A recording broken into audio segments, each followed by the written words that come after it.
বিসমিল্লাহির রহমানির রহিম। আসসালামু আলাইকুম রহমতুল্লাহ। Welcome to my channel Rafia Rafi education. কেমন আছো তোমরা? আশা করি অনেক ভালো আছো। আমি আল্লাহ পাকের রহমতে অনেক ভালো আছি, আলহামদুলিল্লাহ। তো আজকে আমি তোমাদের মাঝে হাজির হয়েছি নতুন আরেকটি ভিডিওতে। আর আজকের এই ভিডিওটা হচ্ছে তোমাদের অনার্স সেকেন্ড ইয়ার রয়েছে তাদের জন্য। গ্রামারে তুমিও 40 পাবে, পার্ট 1। তো আজকে তোমাদের জন্য গ্রামার স্পেশাল ক্লাস নাম্বার 1। তো আজকে আলোচনা করব যে রিঅ্যারেঞ্জিং জাম্বল ওয়ার্ডস এবং ডব্লিউএস কোশ্চেন্স। তো মাত্র 3টি পার্ট রয়েছে গ্রামারে তুমিও 40 পাবে এই টপিকের উপর। তো এই 3টি পার্ট তোমরা অবশ্যই যদি কন্টিনিউ করো, অবশ্যই আমি বিশ্বাস করি যে তুমি গ্রামারে 40 মার্কস তুলে ফেলতে পারবে। তো অবশ্যই ভিডিওটি শুরু থেকে শেষ পর্যন্ত কন্টিনিউ করো। যারা আমার চ্যানেলটা এখনও সাবস্ক্রাইব করোনি, দ্রুত সাবস্ক্রাইব করে দাও। তো honours second year English hand note, suggestion ও উত্তর পিডিএফটি মাত্র 200 টাকায় কিনতে 01850774959 হোয়াটসঅ্যাপ নম্বরে SMS দাও।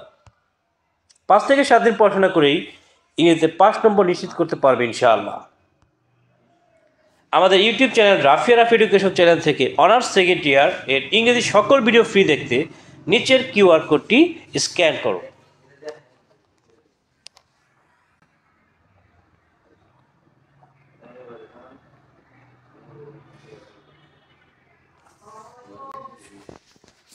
ওকে, চলে যাচ্ছি মূল আলোচনায়। রিঅ্যারেঞ্জিং।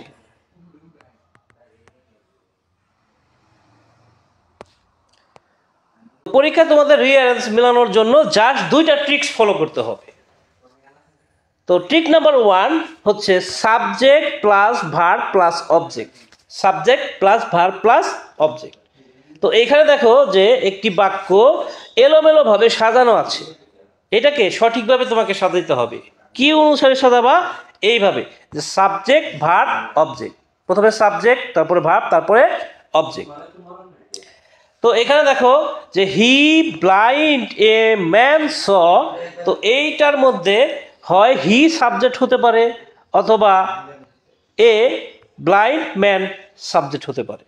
তো যেহেতু এখানে প্রোনাউনটা আছে, তাহলে এখানে সাবজেক্ট হিসেবে নাউন আর প্রোনাউন যদি দুইটাই থাকে, তাহলে তুমি অবশ্যই প্রোনাউনটাকে আগে লিখবা। ঠিক আছে? প্রোনাউন ভিত্তিক যদি থাকে, সাবজেক্টটা প্রোনাউন ভিত্তিক থাকে, তাহলে সেক্ষেত্রে প্রোনাউনটাই সাবজেক্ট হবে। ঠিক আছে? তো এখানে হিটা হচ্ছে সাবজেক্ট, আর এখানে তাহলে ভার্ব কোনটা? এই যে স, এই সটা হচ্ছে ভার্ব। তো সাবজেক্ট আর ভার্ব শেষ, এখন জাস্ট তোমার একটাই কাজ আছে, সেটা হচ্ছে অবজেক্ট খুঁজে বের করা। তো অবজেক্টটা কি লেখা যায়? A blind man. তো দেখো অনায়াসে কিন্তু তোমার এই রিঅ্যারেঞ্জটা হয়ে গেল। ওকে ওকে আচ্ছা, এখন দেখো পরেরটা যে an SMS he sent me. তো এইখানেও কি হি আছে, তাহলে হি হচ্ছে সাবজেক্ট, এই সেন্ট হচ্ছে কি ভার্ব, তাহলে অবজেক্ট কি? অবজেক্ট হিসেবে মি আছে আর অ্যান SMS আছে। তো দেখো যদি ব্যক্তিবাচক অবজেক্ট আর বস্তুবাচক অবজেক্ট দুইটাই থাকে, তাহলে সেই ক্ষেত্রে তুমি আগে যেটা ব্যক্তিবাচক আছে, যে মি এখানে ব্যক্তিবাচক আছে, এই মিটা লিখবা, তারপরে বস্তুবাচক যেটা আছে ওইটা লিখবা। তো এখানে কি he sent me an SMS। এরপর দেখো যে on school go foot I to এলোমেলো ভাবে আছে। তো এখানে দেখো প্রোনাউন কি আছে? আই আছে। প্রোনাউন কি আছে? আই আছে। এই বাক্যটার মধ্যে যে প্রোনাউন কি আছে? আই আছে। তো আইটাকে নিয়ে নাও, প্রোনাউন যেটা আছে প্রোনাউনটাকে সাবজেক্ট হিসেবে নিতে হবে। আর এখানে ভার্ব কি? গো। হ্যাঁ, আই গো, আমি যাই। কোথায় যাই? স্কুলে যাই। To school. কিভাবে যাই? অন ফুট, পায়ে হেঁটে যাই। এরপর দেখো আছে কি? A corruption. A corruption big in problem is our country. তো এই জায়গায় কি আছে? সাবজেক্ট কোনটা হতে পারে? সাবজেক্ট হয় এখানে হতে পারে আওয়ার কান্ট্রি, না হলে হতে পারে করাপশন। তো এখানে সাবজেক্ট আসলে মূলত কোনটা হবে? অবশ্যই করাপশনটা হবে। তো করাপশন আমাদের দেশে একটা বড় সমস্যা। তো এখানে করাপশনটাকে সাবজেক্ট হিসেবে রাখা হয়েছে, এটাই সাবজেক্ট এখানে। এরপরে এর সাবজেক্টের পরে কি হয়? ভার্ব। এরপরে অবজেক্টটা তোমার লিখতে হবে a big problem in our country. এরপর দেখো যে আছে কি? Morning he gets the in early. এখানে আছে morning he up gets the in early. তো তো এখান থেকে তোমাকে অবশ্যই সাবজেক্ট খুঁজে বের করতে হবে, তোমাকে দেখতে হবে যে এখানে প্রোনাউন আছে কিনা। হ্যাঁ আছে, প্রোনাউন কি আছে? হি। তো হিটা হচ্ছে সাবজেক্ট। আর গেটস আপ, গেটস আপ এটা হচ্ছে ভার্ব, তো এই ভার্বটা দিতে হবে। শুধু গেটস কিন্তু এখানে ভার্ব না, গেটস আপ এটা পুরোটা এটা ভার্ব। এরপরে অবজেক্ট কি? Early in the morning. Just তোমার অ্যান্সার কিন্তু হয়ে গেল। এরপর দেখো এখানে আছে কি? কাট ট্রিজ আর্ন ডাউন মানি ম্যানি টু পিপল। তো এইখানে কিন্তু কোনো প্রোনাউন নাই, এইখানে কি আছে? ম্যানি আছে। তারপর ম্যানি পিপল এটা সাবজেক্ট হতে পারে, ম্যানি পিপল। তারপর ভার্ব কি? Cut down.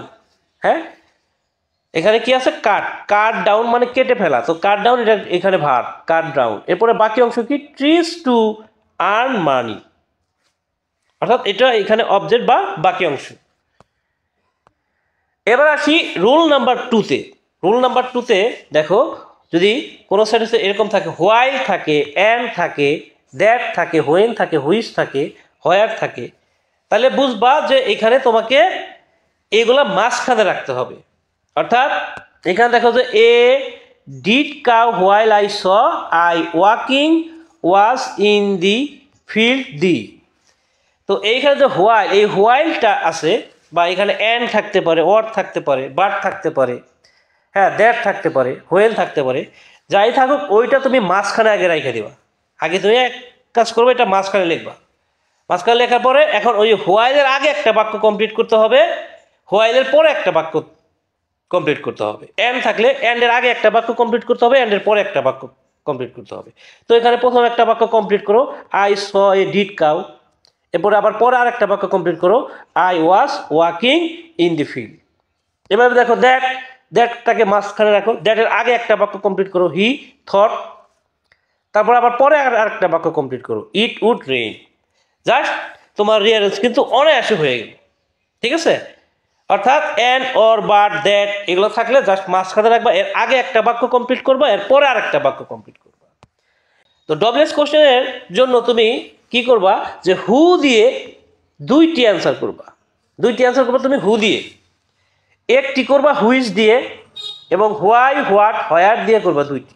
এখানে 60টি থাকবে সেন্টেন্স টোটালি। এই 60টি থেকে যে কোনো 5টি, যে 5টি তোমার ভালো লাগে সেই 5টি তুমি করবা। তো দেখো শর্টকাট টেকনিকটা কি? যে প্রথমত তোমাকে ডব্লিউএস বসাইতে হবে, অর্থাৎ এইগুলো যে হু, হুইচ, হোয়াই, হোয়াট, হোয়ার এগুলো প্রত্যেকটাই ডব্লিউএস। তো ডব্লিউএস বসাবা। ডব্লিউএস বসানোর পরে তোমাকে অক্সিলারি ভার্বটা বসাইতে হবে। অক্সিলারি ভার্ব যদি না থাকে তাহলে সেক্ষেত্রে তোমাকে ডু, ডাজ, ডিড ব্যবহার করতে হবে। Do, does, did. এখন ডু কোন সময়? যদি ভার্বের প্রেজেন্ট ফর্ম থাকে তাহলে তুমি ডু ব্যবহার করবা ডব্লিউএস এর পরে। আর যদি ভার্বের প্রেজেন্ট ফর্মের সাথে এস বা ইএস করা থাকে তাহলে সেক্ষেত্রে ডাজ ব্যবহার করবা। আর যদি ভার্বের পাস্ট ফর্ম থাকে তাহলে সেক্ষেত্রে তুমি ডিড ব্যবহার করবে। এরপরে সাবজেক্টটা বসাইতে হবে, বাকি অংশ বসাইতে হবে, প্রশ্নবোধক চিহ্ন বসাইতে হবে। তো এই ক্ষেত্রে তোমাকে একটা নোট ফলো করতে হবে। যদি আই, মি, মাই বা মাইন থাকে তাহলে তোমাকে সেইখানে ব্যবহার করতে হবে ইউ, ইউ, ইউ। অর্থাৎ আই এর পরিবর্তে আই, মি এর পরিবর্তে ইউ, এবং মাই বা মাইনের পরিবর্তে ইউর। এভাবে উই, আস, আওয়ারের জন্য ইউ, ইউ, ইউ, অর্থাৎ উইর জন্য ইউ, আসের জন্য ইউ, আওয়ারের ক্ষেত্রে ইউর। এটা জাস্ট মনে রাখতে হবে। এখন কোন সময় কোন ডব্লিউএসটা হতে পারে সেটা তুমি মনে রাখো।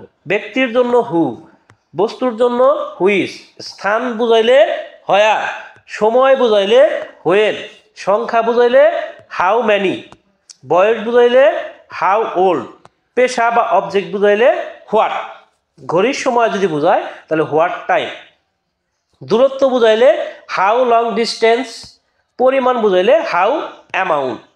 জাস্ট এগুলো তোমাকে মনে রাখতে হবে। এখন দেখো এখানে আছে কি? কাজী নজরুল ইসলাম রোড অগ্নিবীণা। কাজী নজরুল ইসলাম রোড অগ্নিবীণা, অর্থাৎ কাজী নজরুল ইসলাম অগ্নিবীণা লিখেছিলেন। তো অগ্নিবীণা হচ্ছে কাজী নজরুল ইসলামের একটি গ্রন্থের নাম। তো যেটা কাজী নজরুল ইসলাম, তো এটা একটা ব্যক্তি। তো এই ব্যক্তির জন্য তুমি জাস্ট কি বসায় দাও? হু বসায় দাও। এরপরে প্রশ্নের মধ্যে আর বাকি যা আছে তাই বসায় দাও, তোমার অ্যান্সার হয়ে গেল। শেষে অবশ্যই কি বসাইতে হবে? প্রশ্নবোধক চিহ্ন বসাইতে হবে। জাস্ট তুমি কি করছো? কাজী নজরুল ইসলামের জায়গায় হুটা বসায় দিছো, আর প্রশ্নের বাকি যা আছে সবই ঠিক রাখছো, শেষে প্রশ্নবোধক চিহ্ন বসাই দিছো। কেন? কারণ এটা ব্যক্তি। আর বস্তু হলে তোমার করণীয় কি, এখানে হেলথ, হেলথ কি একটা বস্তু, তো বস্তুর জন্য তোমাকে কি ব্যবহার করতে হবে, হুইচ। তো ব্যক্তির জন্য তুমি হু ব্যবহার করছো, আর যদি বস্তু হয় তাহলে হুইচ, তাহলে হুইচ ইজ ওয়েল, প্রশ্নবোধক চিহ্ন বসায় দিলাম। এবার দেখো যদি এভরিবডি ট্রাস্ট এ ট্রুথফুল পারসন, তো এভরিবডি কি, অবশ্যই ব্যক্তি, তো এটার জন্য হু হয়েছে। যদি এভরিবডি থাকে তাহলে তার জন্য হু হবে ঠিকই, তবে এখানে একটা কাজ করতে হবে তোমাকে, সেটা হচ্ছে এই যে এভরিবডির পরে কি আছে, ভার্ব আছে ট্রাস্ট, এই ট্রাস্ট হচ্ছে মূল ভার্ব, মূল ভার্বের সাথে অ্যাড যুক্ত করা আছে, তো এই জন্য ডাস, ডাস ব্যবহার করতে হবে, তারপরে সংক্ষিপ্ত নট। তারপর এখন এই যে এই ট্রাস্ট থেকে বাকি যা আছে তাই লিখে দাও, ট্রাস্ট এ ট্রুথফুল পারসন, শেষে প্রশ্নবোধক চিহ্ন বসাইতে হবে। এই নিয়মটা everybody, every one, one, all, somebody এগুলো যদি সাবজেক্ট হিসেবে থাকে, তো এই নিয়মটা এইগুলোর জন্য প্রযোজ্য হবে, ঠিক আছে। অর্থাৎ এভরিবডি যদি সাবজেক্ট হিসেবে থাকে, এভরি ওয়ান যদি থাকে, ওয়ান থাকে, অল থাকে, সামবডি থাকে, তাহলে এই একই নিয়ম এইটা এগুলোর জন্য প্রযোজ্য হবে। এরপর দেখো William Shakespeare was born in 1564, তো এটা তুমি ইচ্ছা করলে উইলিয়াম শেক্সপিয়ার যেহেতু একজন ব্যক্তি, তাহলে এটা হু দিয়েও করতে পারো, অথবা এটা তুমি হোয়েন দিয়েও করতে পারো, যেহেতু এখানে 1564 অর্থাৎ একটা সাল দেওয়া আছে। সাল বলতে আমরা কোনো সময়কে বোঝাই, 1971 সাল একটা সময়, 2024 একটা সময়, 2025 একটা সময়, তো এরকম সময় বোঝালে সেক্ষেত্রে হোয়েন, অভিধানে ছিল কি ওয়াজ, তো ওয়াজ বসাও, হোয়েন ওয়াজ। তারপরে সাবজেক্ট কি ছিল, উইলিয়াম শেক্সপিয়ার, তাই উইলিয়াম শেক্সপিয়ার বসানো হয়েছে, উইলিয়াম শেক্সপিয়ার। বাকি অংশ কি বর্ন, এই বর্নটা বসানো হয়েছে, প্রশ্নবোধক চিহ্ন বসানো হয়েছে। দেখো অনায়াসে কিন্তু ডব্লিউএস গুলা অনায়াসে তুমি করে ফেলতে পারবা। এবার দেখো education is the backbone of a nation, education যেহেতু একটা বস্তু, তাহলে এখানে তুমি which is the backbone of a nation দিলেই হয়ে গেল। My father is a doctor, এখানে এ ডক্টর এটা কি একটা পেশার নাম, পেশা যদি বোঝায় তার পরিবর্তে হোয়াট হয়, হোয়াট, তারপরে অক্সিলারি ভার্ব ইজ, তারপরে মাই ফাদার, মাই থাকলে ইয়োর, আর তারপর কি ফাদার, প্রশ্নবোধক চিহ্ন। He lives in Tangail, Tangail একটা প্লেসের জায়গায়, প্লেসের নাম, জায়গার নাম, জায়গার নাম হলে সেক্ষেত্রে হয়ার, তাহলে হয়ার ডাজ হি লিভ, তো এখানে হয়ার বসানো হয়েছে যেহেতু টাঙ্গাইল একটা প্লেস, আর লিভস যেহেতু ভার্বের সাথে এর যুক্ত করা আছে, তাহলে এই ক্ষেত্রে ডাজ হবে, তাহলে হয়ার ডাজ, সাবজেক্ট কি হি, আর ভার্ব কি live, where does he live. Bangladesh became independent in 1971, এটা একটা সময় বোঝানো হয়েছে, এই জন্য এখানে হোয়েন, আর এখানে বিকেম থাকার কারণে এখানে ডিড হবে, হোয়েন ডিড, সাবজেক্ট কি বাংলাদেশ, এখানে বিকেমের ভার্ব কি বিকাম, তারপরে ইন্ডিপেন্ডেন্ট, প্রশ্নবোধক চিহ্ন। এভাবে he is 20 years old, how old is he, nobody যদি থাকে, নোবডি যদি থাকে তাহলে সেক্ষেত্রে নোবডি পরিবর্তে জাস্ট হু বসায় দিবা, আর প্রশ্নের বাকি অংশ বসায় দিবা, তোমার ডব্লিউএস হয়ে যাবে। নোবডি বিলিভস এ লায়ার, তাহলে হু বিলিভস এ লায়ার। তো এই ছিল গ্রামারে তুমিও 40 পাবে পার্ট 1, এরপরে তোমাদের পার্ট 2 এবং পার্ট 3 নিয়ে হাজির হব। তো সেই পর্যন্ত সবাই ভালো থাকবা, সুস্থ থাকবা, সুন্দর থাকবা। টাটা, আসসালামু আলাইকুম রহমতুল্লাহ।